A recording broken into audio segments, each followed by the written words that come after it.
चलिए video start करते हैं। India is a big country with different land forms. तो आज का हमारा टॉपिक है the physical features of India. So in this chapter we are going to learn some features of India, जिसमें include रहेगा the Himalayan ranges, the northern plains, the desert, the peninsular plateau, the Ghats and the last one is coastal plains. हम यहाँ पे देखेंगे Himalayas के basically 3 types रहती हैं, the greater Himalayas, the middle Himalayas and the last one is Shivalik ranges. तो जैसा कि आपने वीडियो में देखा, जो ग्रेटर हिमालयाज़ है उसमें बहुत ऊंची ऊंची पीक्स रहती हैं और वहाँ पे टोटली स्नो कवर्ड एरिया ही रहता है। मिडल हिमालयाज़ थोड़े हरे भरे हैं, लेकिन जो शिवालिक रेंजेस हैं उनकी हाइट थोड़ी छोटी है। जैसा कि हम जानते हैं कि हिमालयाज़ हमारे नॉर्थ से नॉर्थ ईस्ट तक फैले हुए हैं, जिसकी रेंज 2400 किलोमीटर्स रहती है। अगर आप वीडियो में ध्यान से देखें तो इसके नॉर्थ में रेंजेस ज़्यादा हैं as compared to north east. तो आप साफ साफ कह सकते हैं कि जब आप नॉर्थ से नॉर्थ ईस्ट की तरफ जाएंगे तो इसकी जो बेल्ट है वो नैरो होती हुई चली जाएगी। चलिए इसकी बेल्ट देखते हैं। अगर इसकी विड्थ देखें, नॉर्थ में 400 किलोमीटर्स है, जबकि ये नॉर्थ ईस्ट में जाते जाते 150 किलोमीटर्स ही रह जाती है।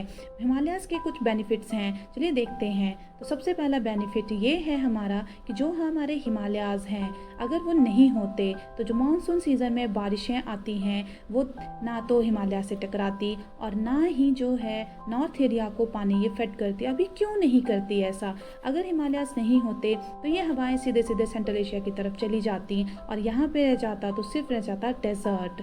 अगर हम इसका नेक्स्ट बेनिफिट देखें तो जो हमारे नॉर्थ ईस्ट एशिया है और सेंट्रल एशिया है, वहाँ पे जो भारी भरकम ठंड पड़ती है और ठंडी हवाएं आती हैं, वो सीधे सीधे भारत पे अटैक करती है, जिससे भारत के क्लाइमेट, यहाँ के एग्रीकल्चर, यहाँ के लोगों को काफ़ी ज़्यादा सफ़र करना पड़ता।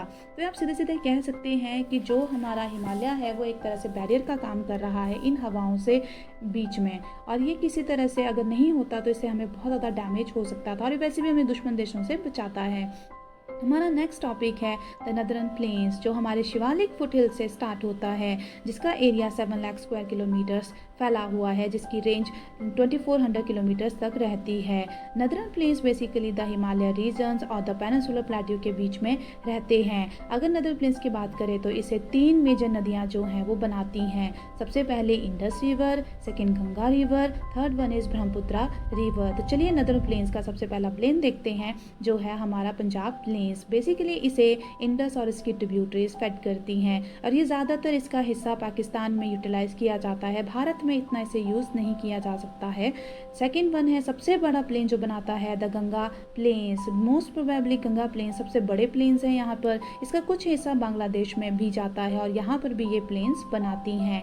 Third one is the Brahmaputra plains, जो नॉर्थ ईस्ट रीजन के प्लेन्स को बनाती हैं। जैसे ही हिमालय से नदियाँ नीचे आती हैं, समुद्र की तरफ जाती हैं, ये बहुत सारी रीजन बनाती हैं। सबसे पहले भाबर बनाएंगी, फिर तराई बनाएंगी, फिर भांगर बनाएंगी, फिर खादर बनाएंगी। इन सब का ही अपना एक अलग से सिग्निफिकेंस रहता है। चलिए देखते हैं द थार डेजर्ट। ये Indus river plain, Punjab plain, Aravalli range और रन ऑफ कच्छ के बीच में रहता है। This region receives very low rainfall as well as it is called arid और लो वेजिटेटेड एरिया। इसे बेसिकली लुनी नदी जो है वो पानी फेड करती है और ये दलदली क्षेत्र में जाके समा जाती है। बेसिकली ये एरिया जो है वो सॉल्ट प्रोडक्शन के लिए सबसे ज़्यादा बेनिफिशियल माना जा सकता है। नेक्स्ट हमारा टॉपिक है the greatest and the biggest part of earth is the peninsular plateau. अगर आप इसका एरिया देखें तो ये 1.6 स्क्वायर किलोमीटर फैला हुआ है और अगर आप इसकी समुद्र तल से ऊंचाई देखें तो 600 से 900 मीटर ये रहती है।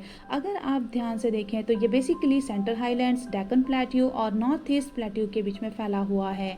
अगर नर्मदा रिवर से हम अप एरिया की बात करें तो उसमें Malwa plateau, Bundelkhand plateau, Baghelkhand plateau और छोटा नागपुर रहता है, जिसमें कुछ रेंजेस भी रहती हैं, जैसे सतपुड़ा रेंज, विंध्याचल, अरावली और राजमहल हिल्स। चलिए आगे बात करते हैं डेक्कन प्लेट्यू की।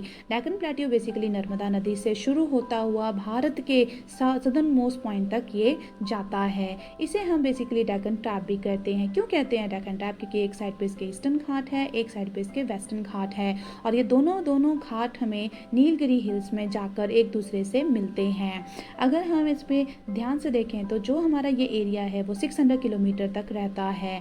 अगर हम वेस्टर्न घाट की बात करें तो ये तापी नदी से स्टार्ट होता है और धीरे धीरे मूव करता हुआ कोरोमंडल तक जाता है। अगर हम ईस्टर्न घाट की बात करें तो ईस्टर्न घाट महानदी से शुरू होता है और धीरे धीरे फैलता हुआ ये नीलगिरी हिल्स तक जाता है।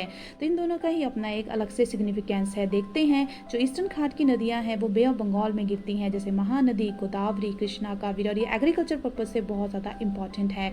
अगर आप वेस्टर्न घाट की बात करें तो यहाँ पे बहुत सारी चीज़ें आपको देखने को मिलेंगी, जैसे कि बीचेस, लैगून्स, हिल्स और नेचुरल हार्बर्स, और ये भारत के लिए बहुत ज़्यादा ही बेनिफिट का काम करते हैं। चलिए भारत के कोस्टल एरियाज़ देखते हैं। भारत का कोस्टल एरिया गुजरात से लेके वेस्ट बंगाल तक जाता है, जो 6100 किलोमीटर इसकी जो है वो लेंथ रहती है। इसके साथ में अगर हम भारत के जो आइलैंड्स हैं जैसे कि अंडमान निकोबार और लक्षद्वीप को एड ऑन कर देते हैं तो जिसकी लेंथ है वो 7516.6 किलोमीटर्स हो जाती है। इसमें बहुत सारे कोस्ट आते हैं, जैसे Konkan coast, Malabar coast, Coromandel coast, Andhra coast, Utkal coast. ये जो कोस्ट है ये एक तरह से बंदरगाह की तरह भी काम करते हैं, जो इंटरनेशनल बिजनेस करने के लिए बहुत ज़्यादा भारत की हेल्प करते हैं।